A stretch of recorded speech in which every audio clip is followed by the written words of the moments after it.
Hey, everybody. Welcome back to the stream this Monday afternoon. It is such a Monday. It is the Mondayest of Mondays. And we have a lot to talk about today in terms of that. But we're doing okay. I'm back home after a long travel weekend, headed to Utah to see some of my extended family. I am a little under the weather today. My family's a little under the weather today. My dog had surgery this morning to remove a cyst out of her leg, so we have a very hard out right at 4 o'clock because I got to go pick her up from the surgery center here in just a little bit, but she is doing just fine, thank goodness. Locals is having like a system-wide outage for all of the communities. It is just a Monday, right? I mean, is everybody feeling the Monday blues? I know Brenda said it's Monday. Can we forward already to Friday over in our YouTube chat, which I 100,000% relate to. I owe you guys an explanation as well for Friday as to why we did not stream, because I was super excited to introduce you guys to my grandfather, who we call Papa on my mom's side of the family. We were going to do a fun little Q&A about things that he's learned about life for his 90th birthday, which happened over the weekend. It was such a fun time getting to go to Utah and see my family. It was my sister's 21st birthday over the weekend, as well as my grandfather's 90th birthday. So what a fun time for all of us to be together as family. I got to see some aunts and uncles. I got to hold my cousin's brand new beautiful baby, and of course spend some time with my grandparents. But late last week, right before we got there to Utah, my grandfather actually had a TIA, which if you know anything about the medical world, community world, it is basically like a mini stroke, and he was actually reevaluated for another TIA right after we left yesterday. So please keep him in your prayers. It has been a wild weekend, and what an interesting way to leave a beautiful experience with our family, but I'm really glad that he is okay. He's back home and is doing just fine now, is not in the emergency room anymore like he was last night, but please keep my family in your prayers. It's kind of like a weird health situation going on in the Brown extended family household. And of course, it's all just happening first thing on a Monday, but it's okay. We made it back home. Everybody's doing okay so far. Fingers crossed that it continues that way throughout the week, and we will hang in there. I want to say hi to everybody as we are getting started. I know most of our locals gang jumped over to Rumble because there are some outages over there, so I apologize, you guys. They had let me know right before the stream started that they're having some server issues, but I'm glad you found us where we are streaming. We are live right now on YouTube, Facebook, Rumble, Getter, and In and Out on locals. So sorry, you guys, if we're having some server issues over there. Today, we are debunking some really crazy information about health in America. We all kind of know that health is a really loose term in the country that we call home these days, that diabetes and obesity rates are climbing like crazy, that our diet really isn't even digestible food, let alone healthy food that's going to nourish our bodies and help us live our most fulfilling lives, and that exercise has just basically been erased from society because it's not body positive, and it's also racist, by the way, in case you missed that.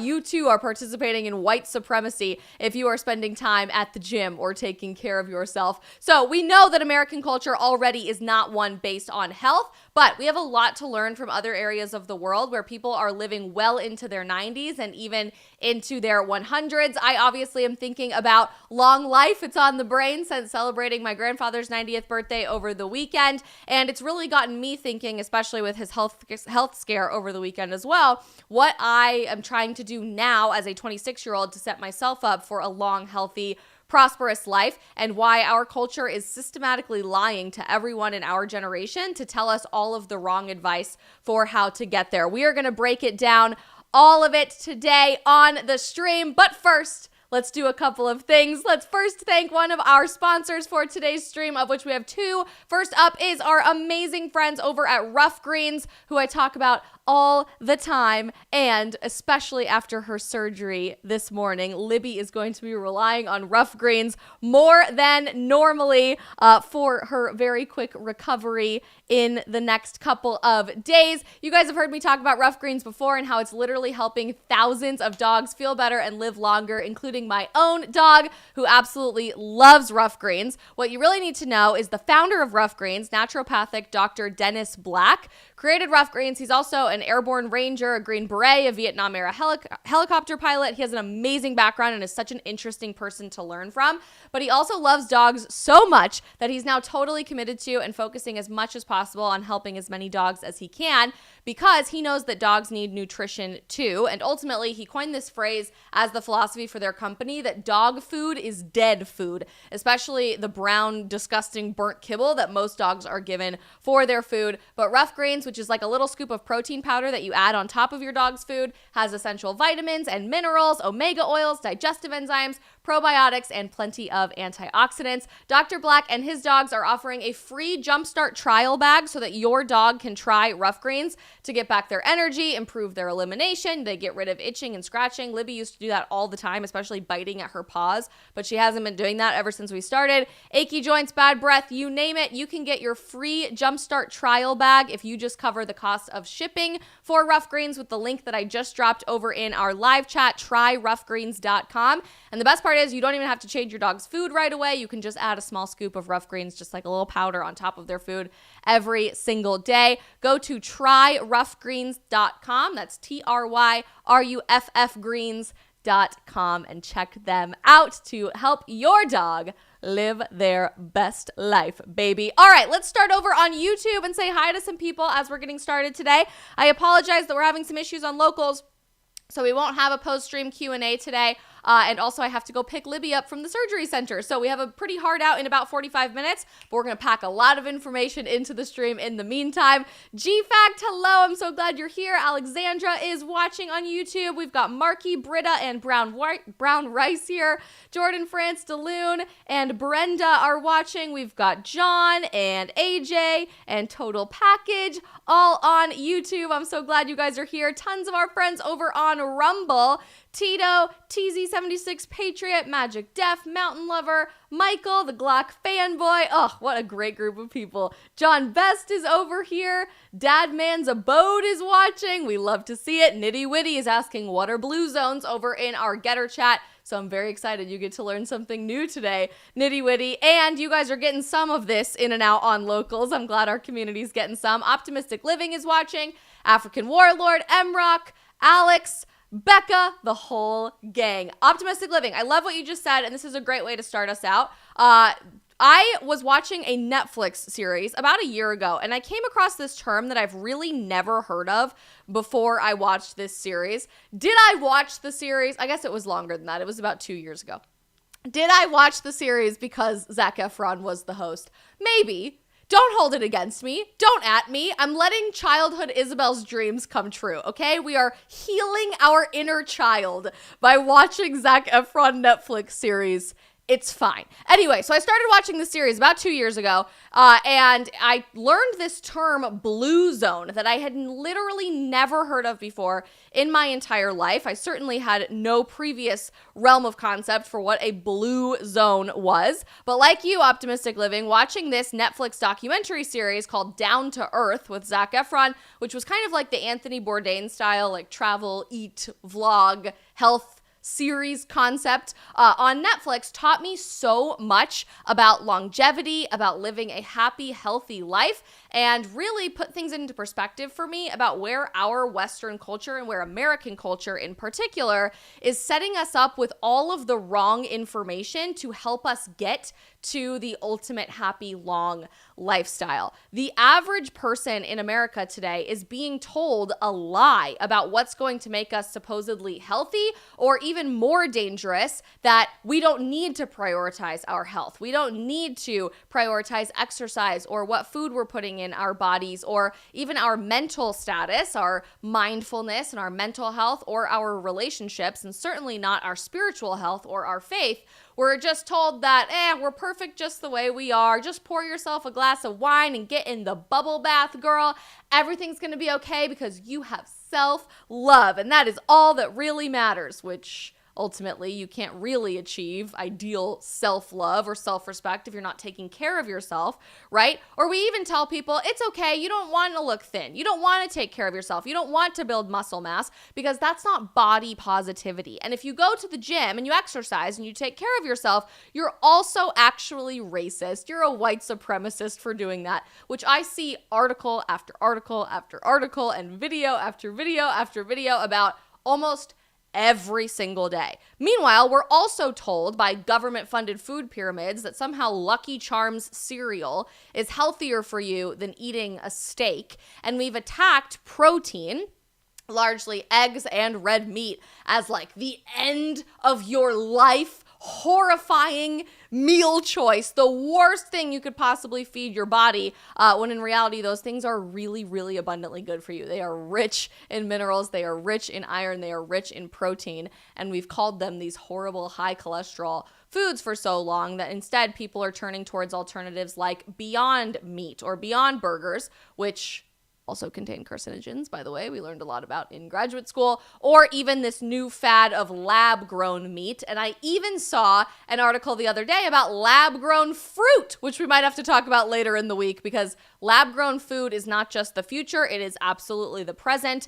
And we're getting into this really dystopian reality where we are simultaneously, A, giving people the wrong advice on what's going to make them healthy, and B, telling them that their health doesn't even really matter. Because if you care about your health, you're a racist, you don't care about the environment, and you're not body positive. You're not inclusive to people who don't care about their health. Really crazy upside down stuff, but in the culture that we live in the upside down world that we live in, it's hardly surprising to me that that has become our reality. But I watched this documentary series a couple of years ago, and then over the last few years, as I've gotten engaged and I'm getting ready to get married, and I'm watching my grandpa turn 90 and thinking about my grandparents and their longevity, my parents and the lifestyle that they're living now, and how long I can expect them to be around. And then even more intimately, myself, like how long do I want to live? What do I want to have a lifestyle looking like when I'm 90 years old? And looking around at how most people live today, I've just started to prioritize this investigative story for myself, asking the questions to say, what can I do now to set myself up for success later? And the more that I've deep dived, the more I've discovered that most places in the United States of America, and just generally the culture that we've allowed to thrive going into the 2020s, is the opposite of everything that we need to be doing for happiness, for health, for longevity, etc. This is applied to a million different things. It can be applied to our mental health. It can be applied to our relationships. It can be applied to our workplace culture, which we've talked quite a bit about here on the stream. But I think I just want to have us zoom back out to the 30,000 foot level today to see what we can learn from blue zones, that term that I first learned in the Down to Earth documentary series with Zac Efron on Netflix, but essentially refers to a few different areas around the globe where people are well consistently living into their late 90s or early 100s. There are some communities on the face of the planet that have figured this out, but we refuse to adapt to that lifestyle. And I have to ask myself, why? If you've never heard of a blue zone before, this term really started as a National Geographic expedition and has discovered there's now more than 5 places around the world where people are consistently living over 100 years old, dubbed the blue zones. Dan Butner, working with National Geographic, and his team of scientists and anthropologists put together this whole realm of evidence for their expedition to create 9 commonalities between all of these communities called the Power 9. They have since taken these principles into communities across the United States. Do we really see those being implemented? No, but of course the NIH wants you to believe that they are being implemented, called the Blue Zones Project Communities. What has been found is that putting the responsibility of curating a healthy environment on an individual in isolation doesn't really work, but through policy and environmental changes, the Blue Zones Project Communities have been able to increase life expectancy, reduce obesity, and make healthy choices the easy choice for millions of Americans. How interesting, just as a side note, that the NIH is publishing this this article that we are reading as a published scientific paper with pieces of evidence how to increase life expectancy, reduce obesity, and prioritize healthy choices for your diet or your lifestyle or whatever. But at the exact same time, the CDC, who's also funded by the government, is changing their requirements of what it means to be obese because there are too many children being diagnosed with obesity. So it's not extreme anymore. It's just the normal. So we've moved the benchmarks for obesity. Like simultaneously, our government is funding projects to make you healthier, but also saying, yeah, health doesn't matter. So riddle me that one, I guess. This blue zone concept really started in a few different areas around the world. 5. I think there's more than 5 now, so I could be mistaken about that, but I'm pretty sure that there's more than 5. They've found a couple more. Okinawa, Japan, Sardinia in Italy, Icaria, I think is how you say it, in Greece. There is a city in Costa Rica, and amazingly, Loma Linda, California, just above San Diego, is one of these blue zone locations. I don't think their culture translates to the average United States location as to where people are living well into their 100s. So their 9 evidence-based common denominators stand out to me as very clear evidence of what helps you increase your life expectancy, what seems to be working as health, and what we are needing desperately to do differently. Before we jump into those Power 9, because I do want to go through all of those point by point with you, I've also found it really interesting that our generation, maybe because of this Netflix documentary series, or maybe just because we're interested in health as a general rule. The other day, we just did a stream talking about how Gen Z is prioritizing mental, physical, etc. health far more than those generations that came before us at our current age. So I think that's really interesting. But on social media, we have taken a huge interest in blue zones. And I see videos about blue zones on TikTok more than anywhere else I've ever encountered the term. So people are very invested in finding out where is this healthy lifestyle happening, because I can't find it for myself here in the US today. So I need to go figure out where that is and see how I can adapt to it. Watch this. I'm going to be eating like people in blue zones to see if I can reverse my biological aging clock. What are blue zones? Blue zones are hotspots around the world where a lot of people in them tend to live over 100, more than anywhere documented on the earth. The blue zones are Loma Linda, United States, Nicoya, Costa Rica, Sardinia, Italy, Icaria, Greece, Okinawa, Japan. Scientists have gone to the blue zones and found common things that they all share. Today we'll be focusing on diet. Here are the blue zone guidelines. Pause to read. So let's pause to read it. We'll pause to read it together. For food guidelines, you're supposed to retreat from meat. Don't know how much I believe in that because they supplement with much, much, much other protein. Reduce dairy, which I do think is a little interesting, especially our extremely different way that we process dairy in America versus where a lot of these other zones in the world deal with dairy. Slash sugar.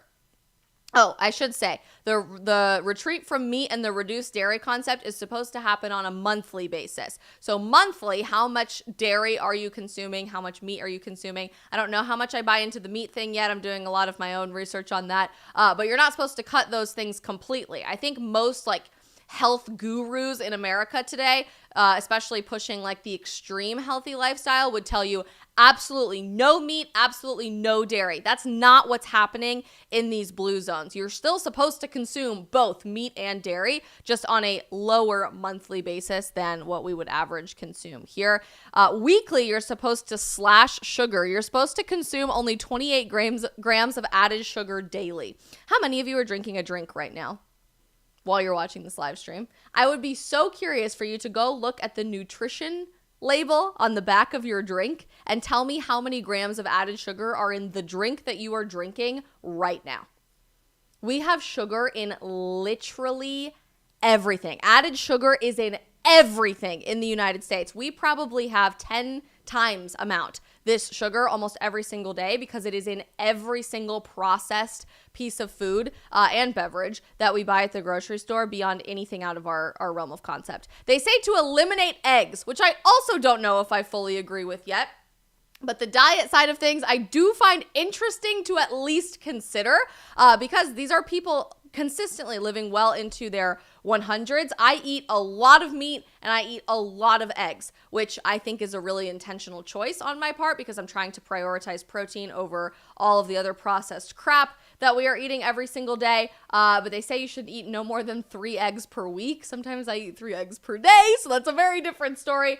Go easy on the fish, fewer than 3 ounces up to 3 times weekly. And then on a daily basis, they say you're only supposed to snack on nuts. Don't snack on anything else. You're supposed to have beans every single day. Beans, the magical fruit. Anyone else know that song? Drink mostly water. You're supposed to have 7 glasses at least per day. Coffee, tea, and wine in moderation. Notice what isn't on there. Any of the sugary crap that we consume every single day. Juice, soda, etc. Energy drinks especially. Daily, I said beans already. And go wholly whole. Single ingredient, raw, cooked, ground, or fermented, not highly processed food. And then they say mostly plant-based. Again, I don't know how much I buy into the mostly plant-based thing. I am definitely a meat eater and I am going to stick to that. But I do find this at least interesting to look into from a research perspective, right? The whole foods concept though, not to point you towards the food chain because I don't call it whole foods, I call it whole paycheck, is hugely important, especially when you're comparing protein to protein. If you're looking at like a lab-grown piece of meat or Beyond Burgers or the egg alternatives and just an egg or a piece of meat, you're talking about 20, 30 ingredients that you literally can't pronounce versus meat, versus egg, versus literally we're just talking about one thing. So if there is a list of multiple ingredients, especially those that you can't pronounce, you probably shouldn't be eating it. Beans are a huge one. A large and regular intake of beans was found in every single blue zone. Leafy greens were common.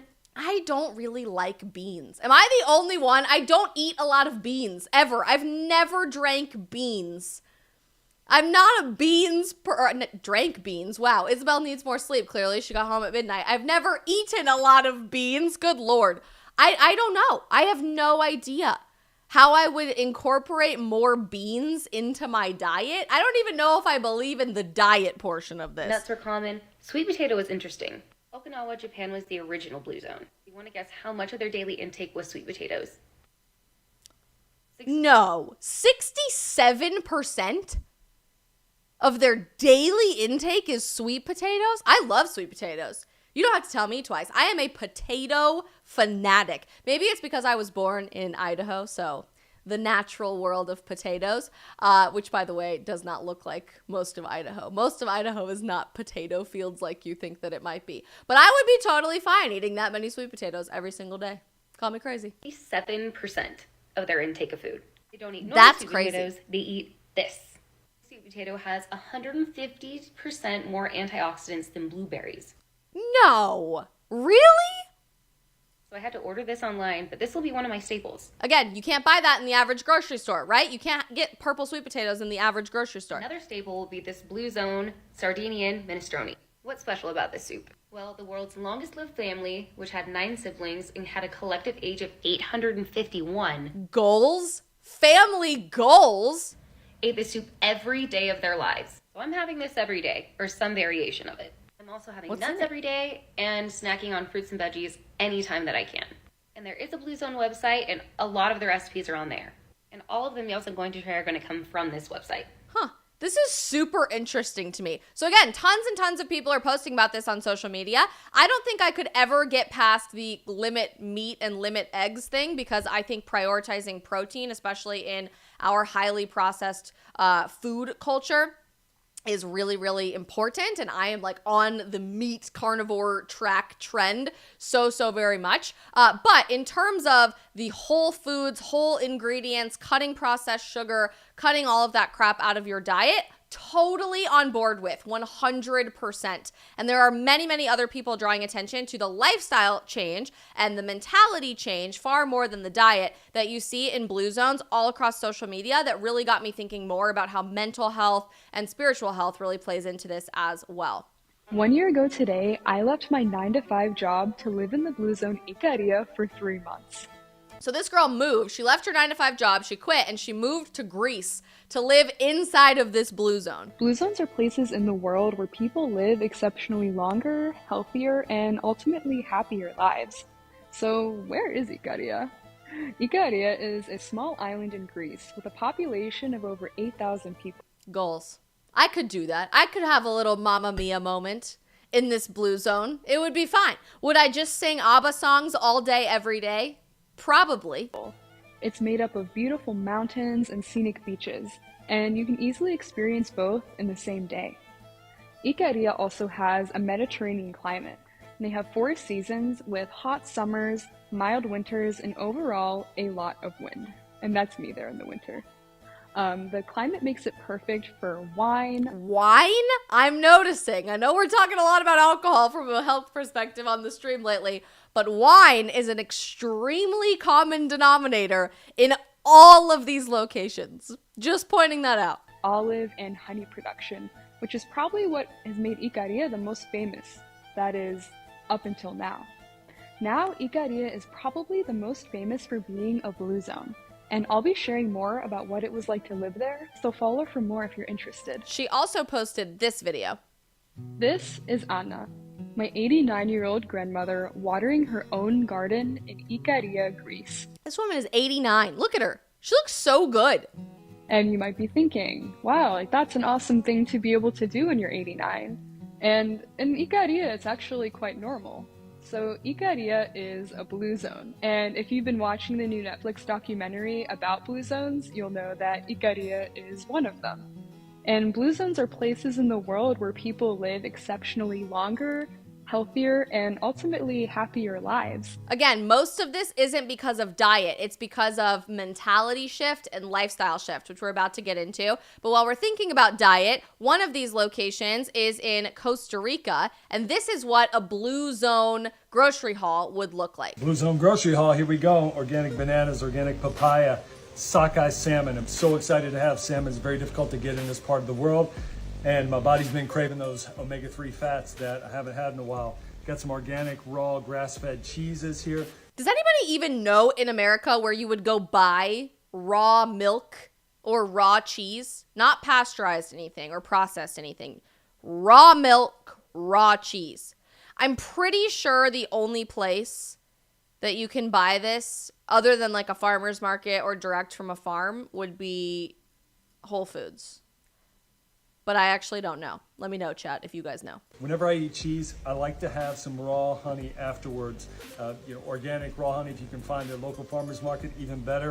It just seems to help digest the cheese. I need to find a better farmer's market in Miami. I don't think I've really found a great one yet. If you have any trouble breaking down cheese, this seems to really help as well. So it looks like this guy isn't cutting back on meat or cheese. He's just getting raw cheese and raw milk. This seems more of like a carnivore push to me than the diagram we just read. Well as the fermented veggies. I also have that after every meal. I have the raw honey fermented veggies after every meal. Got some more raw cacao powder today because I wanted to make some more. I think that was supposed to be cacao powder, not cow powder. What would cow powder even be? My homemade chocolates. Yeah, cacao powder. Some nice grass-fed raw butter here. I just use, whenever you use butter, you just want to use a very small amount. You can just literally open this up, rub it on the pan. That's usually enough. I see people putting a massive amount of butter in their food, usually way too much for people, especially if you're having digestive issues and a stagnant liver. Ton of eggs. Okay, he's all in on eggs, meat, and cheese at this point. Eggs, meat, and dairy were all told to be cut back in that diagram. So I don't know if that diagram really applies to every single part of this blue zone concept. Now, when you're eating eggs, I recommend, personally, I only eat the yolk. So what I do is I'll cook them a few minutes. I feel like in America, we would say the healthy thing to do is to only eat the white, not only eat the yolk, right? Interesting that this guy in blue zones only eats the yolk and not the white. Also, African Warlord, I think you're right. You said pretty sure raw milk is banned federally by the FDA in the United States. I think you're right. You have to like get black market raw dairy products. Almost like they don't want you to consider your health or make your own conscious choices about what food you put in your body. The oat just get warmed up, the yolk warmed up. I'll scoop the yolk out with a spoon, and then I'll put that on top of either some grass-fed ground beef that I've sauteed up, or some organic chicken ground chicken that I've sauteed. So this guy actually prioritizes significantly meat consumption and egg and dairy consumption. I wonder why we read the opposite on that other chart. But as I mentioned, the vast majority of the blue zone shift even goes far beyond diet. Diet is one of the huge unanswered questions for most Americans as to how we can improve our lives, because it's so unbelievably difficult for us to get an alternative, to go buy raw milk or raw cheese or raw grass-fed butter. It's so difficult for us to find meat that hasn't been treated with antibiotics or washed in chlorine, which I found out last week most American chicken is doused in before it actually gets processed to go to the grocery store. Shopping organically, shopping small, supporting local farms, and knowing exactly where your food comes from is a really big challenge for the average American. But I think an even bigger hurdle to overcome in terms of learning something from these blue zones and improving our life expectancy, improving our health, improving our lifestyle and culture actually has much more to do with our mental shift, our cultural shift, our lifestyle shift. And this is where I want to bring us back to this Power 9, the 9 common denominators that Okinawa, Japan, Ikaria, Greece, Sardinia, Italy, Nicoya, Costa Rica, and Loma Linda, California all have in common for why people are living well into their 100s. Bear with me, this is fascinating. Number 1, move naturally. The world's longest lived people do not pump iron, run marathons, or join gyms. Instead, they live in environments that constantly nudge them into moving without thinking about it. They grow gardens and do not have mechanical conveniences for house and yard work. In other words, they're constantly moving their bodies so that movement and exercise is not a chore that they have to do in going to the gym, in signing up for a really expensive gym membership, in pushing yourself to do a triathlon, but it's just a normal baseline part of your lifestyle and how you live your life every day. I think about all of those locations on the map, and so many of them have different geographical things in common as well. If you think about mountains and hills that they have the opportunity to go hiking in, most of them are near the ocean, so they probably swim quite frequently, which is a fantastic way to exercise your body in a really natural, low impact way. And as the article mentioned there, most of these people are growing gardens, so they are regularly working around their home. They're moving their body constantly in their home instead of just sitting on the couch eating a bag of potato chips. But movement is number 1, the most common thing shared between all of these 5 blue zones, and it's just a normal part of your day-to-day life. If you, as an American today watching this, or even from another country, if you guys are watching from abroad, seriously asked yourself, seriously looked in the mirror and said, how often have I moved every single day in the last year? I bet you wouldn't consider movement, especially naturally throughout the day, an average part of your routine, which is really, really sad that that would be such a huge hurdle for us to overcome to completely overhaul our culture. Number 2, purpose. The one thing that we've been saying on the stream for the last year and a half that especially our generation is so hungry for, that we are longing for because we consistently are lacking it in culture today, purpose.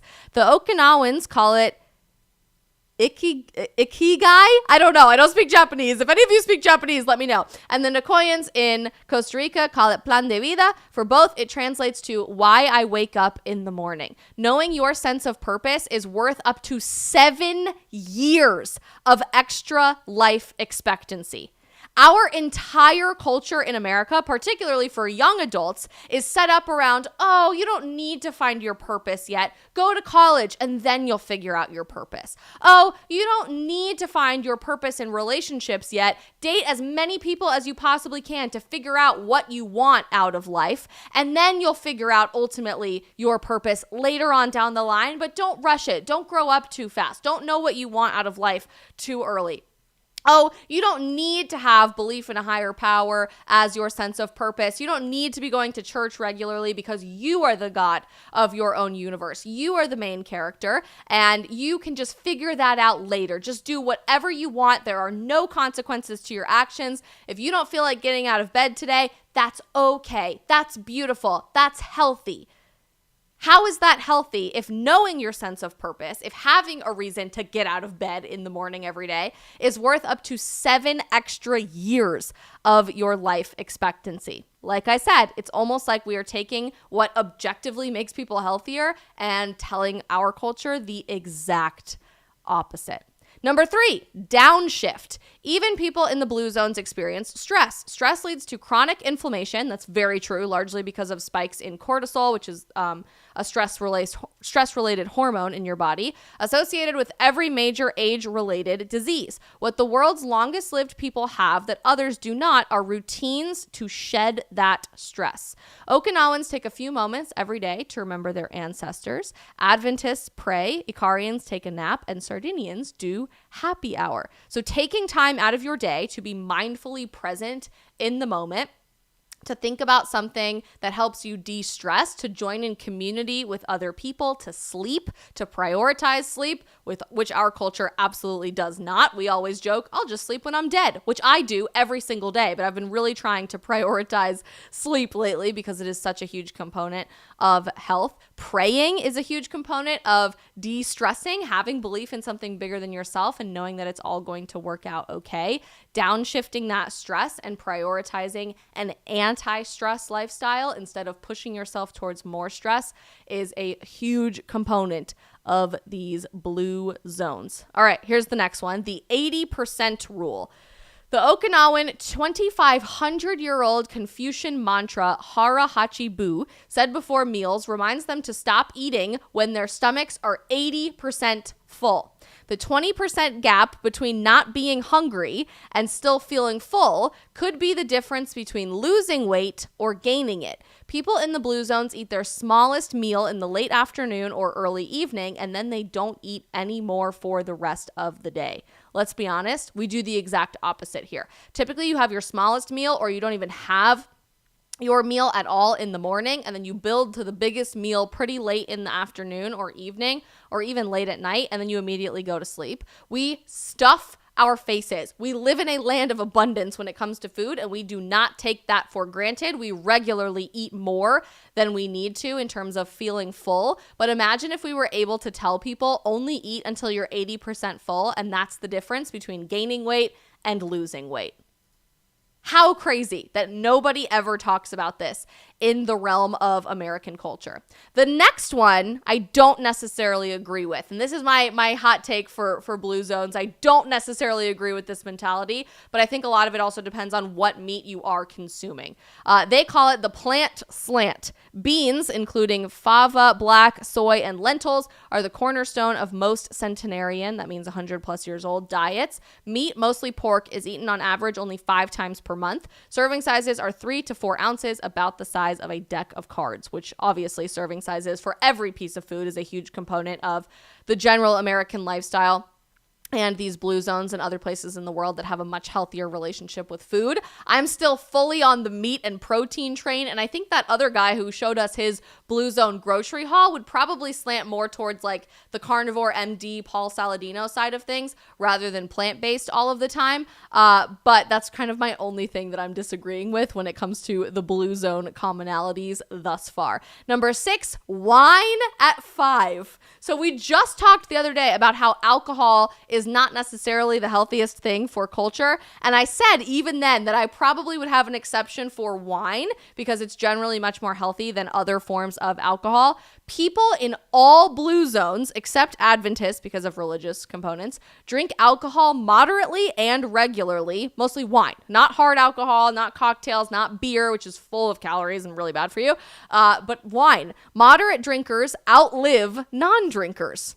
The trick is to drink 1 to 2 glasses of wine per day, preferably Sardinian wine, with friends and or with food. And no, you cannot save up all week and have 14 drinks on Saturday. So people who are regularly living into their 100s are having 1 to 2 glasses of wine per day, which I think sounds like a lot more than what I ever would have expected as like a healthy alcohol consumption. I don't know if you guys would agree with that or not. Interesting to think about for sure. Number 7, they belong. All but 5 of the 263 centenarians interviewed as part of this initial National Geographic exhibition belonged to some faith-based community. Denomination does not seem to matter. Research shows that attending faith-based services 4 times per month, so once a week, adds 4 to 14 years of life expectancy onto your life. So if you are living a life completely void of religion, you are probably going to live 4 to 14 years less than anyone else who is practicing a faith-based lifestyle. As faith and religious affiliation is going completely out of style and is not remotely part of American culture today, what a massive, mind-blowing revelation for us to realize we are missing from a healthy, fulfilling, longevity lifestyle that we are very much running away from in America. Number 8, loved ones first. I love this one. Successful centenarians in the blue zones put their families first. My grandfather on my dad's side, who died when I was a freshman in high school, had family first as his biggest mantra. This means keeping aging parents and grandparents nearby or even in the home. It lowers disease and mortality rates of children in the home too. They commit to a life partner, which, by the way, if you commit to a partner for life and you don't get divorced and you are able to spend a life building a life together, can add up to 3 extra years of life expectancy, and they invest in their children with time and love. They're also more likely to care for aging parents when the time comes. G, in our constantly all about me culture, it's all what I want to do. I'm going out on my own. Leave me alone. I know what's best for my life. I don't want to have a connection to my toxic family anymore. I don't want to be dragged down by a serious relationship. I don't want to tie myself down in a marriage, and I certainly don't want to have kids because it's bad for me, and it's bad for my career, and it's bad for the environment, and it's bad for everything else that I want to do in life. Talk about the opposite of what's going to lead to a long and happy and healthy lifestyle. Committing to someone for life, marrying them for life, which is not the norm in the United States today. In fact, we have the lowest marriage rate that we've ever seen since we began recording marriage rates in 1867. We have one of the highest divorce rates in the world, with about 50% of marriages ending in divorce. And they actually just did some research about this a few minutes ago before the stream. The average age of America in 2022, average age of a marriage in America in 2022 was about 8 years. 8 years. That's the average age of a marriage in our country. So pretty much the opposite of spending your life with someone. There's one more common denominator in all of the blue zones, and it's called the right tribe. The world's longest lived people chose or were born into social circles that supported healthy behaviors. So the rule of who you surround yourself with is who you become. You are the culmination of the 5 people you spend the most time with is absolutely true for centenarians. Okinawans created moais, I think is how you would say that, groups of 5 friends that committed to each other for life, just like your romantic partners. Research from the Framingham studies show that smoking, obesity, happiness, and even loneliness are contagious. So the social networks of long-lived people have favorably shaped their health behaviors. Crazy, right? Forget about food. I think we can talk about food all day long from a health and diet switch in America today. Our food is practically inedible. The vast majority of what we consume every day is actually illegal in most places of the world because it is inedible. Like, you cannot break down this food. Your body is not meant to break it down. But just from a pure relationship, mental health, faith-based, and lifestyle shift, that is not the norm for what Western culture has become. And if we look at these 9 common denominators minus the 1 related to food, I think it's pretty obvious that the opposite of these 9 common denominators has become the norm in America. We don't move naturally. Luckily, Gen Z is starting to exercise more than the generations who came before us. But exercise is treated as a chore. It's treated as something that you have to go to do at a gym. You have to spend money to do that. If you do work out too heavily or you do decide to make movement a priority in your life, you suddenly are oppressive to people. You are racist or anti-body positivity. You aren't supposed to move. You're supposed to live an extremely sedentary lifestyle. in your comfortable work cubicle and then going home and parking yourself in front of the TV all night before crawling into bed and doing it all the next day. We do not have a sense of purpose whatsoever. Instead, we tell people whatever you want to do every single day is just great. There are no consequences to your actions. If you want to stay in bed for the rest of your life, that's a-okay because it's affirming to you. We don't have reasons for why I wake up in the morning. And it shows because we are dealing with the highest ever recorded rates of anxiety, depression, substance abuse, suicide, etc. We are void of purpose. And we're hungry for a purpose, but we don't know where to find it. We absolutely prioritize stress. And inflammation is a result of that. Most Americans deal with exceptionally high, unhealthy cortisol rates in their body because we are constantly stressed all the time, which leads to inflammation, causing all kinds of other health-related problems. PCOS in women is very common, or even endometriosis. Obviously, obesity and weight-related issues and diabetes, but also arthritis, other autoimmune diseases. They're becoming far, far more common in the last 50 to 100 years than they were ever recorded in human history because we are constantly experiencing stress. I wonder how much of that, by the way, has to do with these and the fact that we are constantly consuming negative information 100% of the time. We know every single thing about every single thing that's going on in the world. And we constantly get bing, bing, bing notifications all day long about another disaster, another tragedy, another natural problem like a wildfire or a tsunami. Our brains are not capable or built to handle that much stress or that much negative information, but we are always surrounded by it anyway. So obviously we are experiencing stress all the time. We do not stop eating when our stomachs are 80% full. We eat until our stomachs are 200% full because we live in a constant world of food abundance, which is a huge blessing, but also in many ways creates all of the wrong habits for what is going to be healthy for us later on down in life. Again, I don't know if I agree with the plant-based thing, so we'll skip the food rule.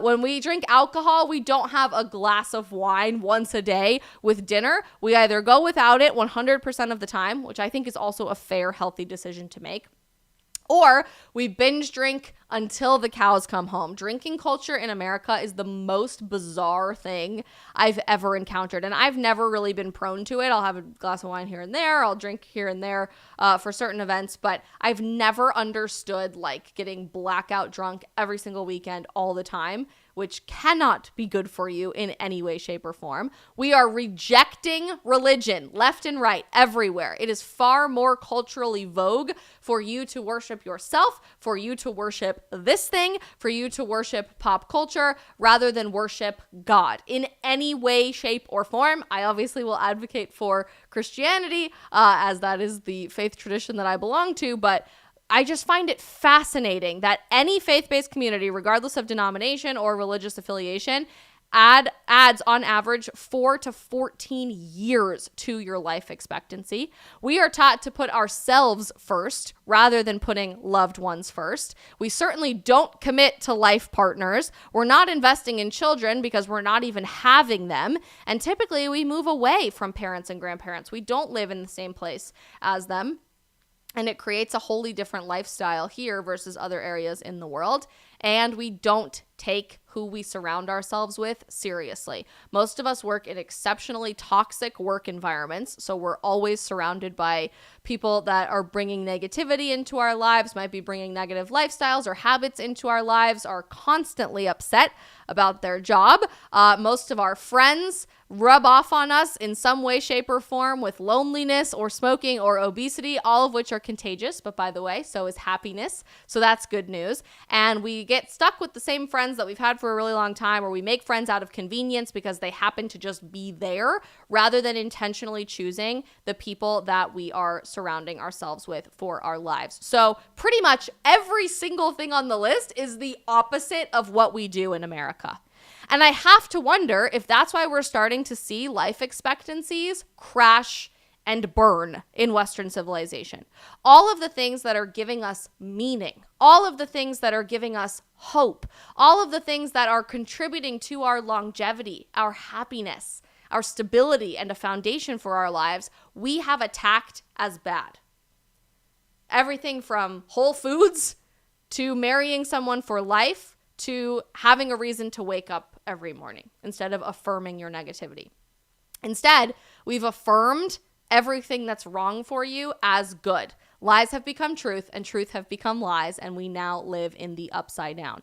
And we talk about this almost every single day on the stream in multiple different capacities, through a political lens, through a generational lens, through what we're seeing on TikTok, through lab-grown meat or artificial wombs or everything in between. But when you think about what that means for the rest of your life, when you think about the fact that you might live conglomeratively 20 plus years longer than you would have if you buy into what American culture is telling you. And by the way, a quality of life that's much better, where you're moving your body, you can still have adventures, you have a sense of community instead of being isolated all the time. Why wouldn't everyone be running towards the opportunity to change their lifestyle? The main reason is because they don't know. They don't know any better. We don't get the right information out there because instead we prioritize all of the wrong information and we consistently continue lying to people. Whether or not you can start a blue zone in your community or move to a blue zone or live to 100, I hope that some of these lifestyles at least get you thinking about little ways that you can start making changes in your own life, whether it's going to church once a week or thinking more seriously about getting married and tying yourself down that way. Tying yourself down is not necessarily a bad thing. It has a bad connotation, but it might be a wonderful way to improve your life quality and life expectancy all the time. Prioritizing what kinds of food you're eating, especially prioritizing whole ingredient foods, having a sense of purpose, a drive in your life, and a reason to wake up out of bed every morning literally might mean the difference between you living to 70 and you living to 110. And not just the years that you live, but the quality of life that you live, the relationships that you're able to invest in over the next several decades, and the legacy that you are able to leave on this side of heaven. It's a lot to think about, but it's worthy of our time. And watching my grandfather turn 90 years old this last weekend, being surrounded by multiple generations of our family, and then having that health scare at the end of the weekend just really got me thinking, when I'm 90 years old, what do I want my life to look like? Will I even make it to 90 years old? God willing, I hope so. My personal goal is 103. Why? I don't know. 3 is my lucky number. Brock laughs every time I say that, and he says, yeah, I'm going to cling on to 70 or something, but I insist he makes it to at least 90, God willing, ultimately at the end of the day. But you know, life is so short, and I think it's really sad that we prioritize so many horrible, wrong lifestyles, cultures, behaviors, and more simply because we're buying into what the loudest voices are telling us. Sometimes the quiet voices, the simple lifestyles, the slow down pace is so much more beautiful and worthy of our time, but it doesn't make headlines because it's not quite as flashy. Maybe it's time for all of us to start asking the right questions and looking towards different solutions for the right answers to those questions. Turn off cable television. Turn off the news. Stop consuming so much negative information. Go outside and touch grass every day. Eat whole foods. Pray daily. Go to church. These little lifestyle changes that we can make mean all the difference in our lives moving forward. And I pray that I am able to make it tonight, my 90th birthday, with all of the happiness and joy and family love that my grandfather was able to experience over the weekend. All right, you guys, as we are leaving the stream today, I want to give another huge shout out to our other sponsor of the stream, our friends over at Public Square. I talk about them all the time, so I'm sure you guys are quite familiar with them, but Public Square is our amazing friend here on the stream. They are a network of 65,000 plus small businesses, all of which are pro-life, pro-family, and pro-freedom.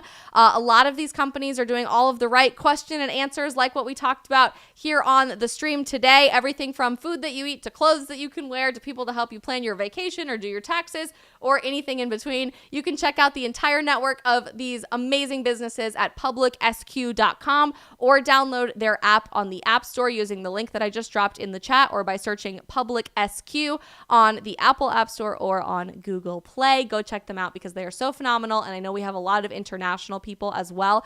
They are coming internationally very soon, and there's a wait list on their website for where you guys can sign up to be notified of all of it. I'm sorry we have kind of a short stream today. And again, I apologize for not streaming on Friday with my grandpa's TIA. Please keep my papa in your prayers to make sure that he is able to continue staying healthy and hopefully hang on for a few more years. I would love to see him get to 100 and continue making amazing memories with my Mima and my extended family. And thank you so much for your prayers this morning for my sweet puppy. I'm about to go jump in the car and pick her up from her surgery, which all went very, very well. I'm very happy about that. And then we are off to the races, making some more amazing content for you guys. Normally, we would jump over to locals right now and do a post-stream Q&A, but throughout the afternoon, they've had really weird internet outages and all of that. So we're back for our post-stream Q&As and extra content over on locals for you guys tomorrow. And I hope you guys have a phenomenal rest of your Monday night. We're back for the stream tomorrow at 3 p.m. Eastern. Love you guys so much. Bye.